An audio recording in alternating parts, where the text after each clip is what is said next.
سبط رسول الله وسيد شباب أهل الجنة، استشهد بسبب خذلان أهل العراق ليه وقطعت رأسه. حذروا أقاربه من الخروج لأهل العراق لكنه لم يستمع ليهم. نشأ الحسن والحسين في بيت أبوهم علي بن أبي طالب في المدينة، وكان النبي صلى الله عليه وسلم يحبهم وبياخدهم معاه للمسجد في أوقات الصلاة، وكان بيقول: هذان ابناي وابن ابنتي، اللهم إنك تعلم أني أحبهما فأحبهما. وتجنبا للقتال والفتن تنازل الحسن بن علي عن الخلافة لمعاوية حقنا لدماء المسلمين، ولكنه اشترط عليه إن أمر الخلافة هيكون من بعده شورى للمسلمين وما يكونش توريث. وقال النبي صلى الله عليه وسلم عن الحسن: إن ابني هذا سيصلح الله به بين فئتين من المسلمين.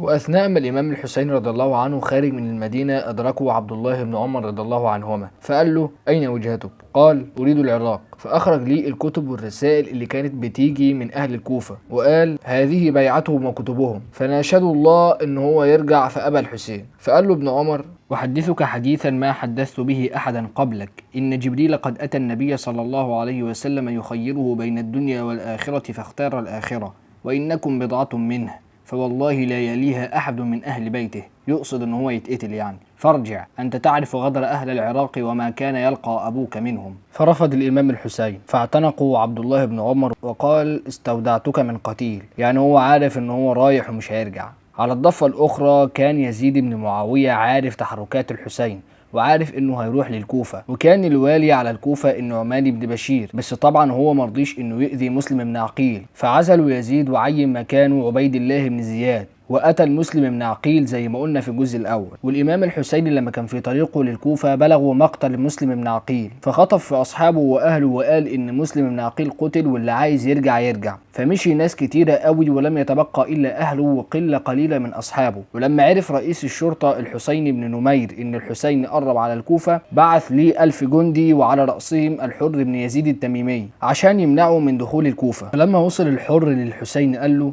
إني لم أؤمر بقتالك، إنما أمرت ألا أفارقك حتى أقدمك الكوفة، فإذ أبيت فخذ طريقا لا يدخلك الكوفة ولا يردك إلى المدينة. فسار الحسين مع الحر عن طريق تاني، فقال له: يا حسين، إني أذكرك الله في نفسك، فإني أشهد لئن قاتلت لتقتلن. فرد عليه الإمام الحسين: أفبالموت تخوفني؟ إلى آخر الكلام. ففضلوا ماشيين لغاية ما نزل مكان في العراق، فقال: أي منزل نحن به؟ فقال: كربلاء. فقال: يوم كرب وبلاء. لما وصل الحسين كربلاء لقي عمر بن سعد بن أبي وقاص وشمر بن ذي الجوشن عليه غضب الله في جيش مكون من 4000 مقاتل. فقال الحسين لعمر بن سعد بن أبي وقاص: اختر واحدا من ثلاث، إما أن تدعوني فألحق بالثغور، يعني أروح أحارب لغاية ما أقتل في جيوش يزيد، وإما أن تدعوني فأذهب إلى يزيد، وإما أن تدعوني فأذهب من حيث جئت. فقبل عمر عرض الحسين وظن ان خلاص الدنيا اتحلت، لكن عبيد الله بن زياد لما عرف رفض، وكل ده كان بسبب الزن اللي على الودان اللي عمله شمر بن ذي الجوشن.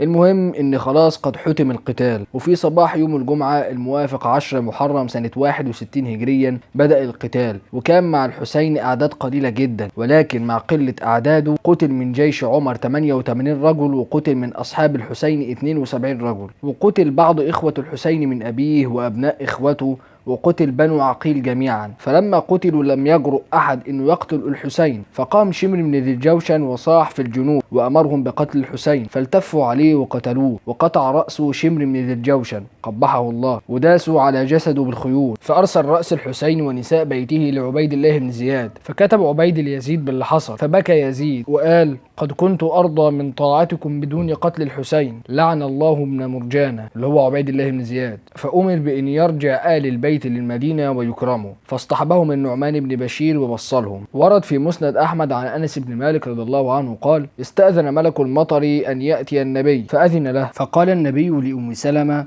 احفظي علينا الباب لا يدخل أحد. فجاء الحسين بن علي فوثب حتى دخل، فجعل يصعد على منكب النبي، فقال له الملك: أتحبه؟ فقال النبي صلى الله عليه وسلم: نعم. قال: فإن أمتك تقتله، وإن شئت أريتك المكان الذي يقتل فيه. فضرب بيده فأراه ترابا أحمر، فأخذت أم سلمة ذلك التراب فصرته في طرف ثوبها. قال: فكنا نسمع يقتل بكربلاء. والشهيد إن جسد الحسين موجود في كربلاء، والرأس مختلف عليها، فقيل في مصر وقيل في الشام وقيل في المدينة المنورة. ودي كانت قصة الإمام الحسيني باختصار. أتمنى أني أكون حكيت الحكاية بشكل مبسط ويسير، وإن أصبت فمن توفيق الله، وإن أخطأت فمني ومن الشيطان. وأشوفكم على خير في حلقات جديدة.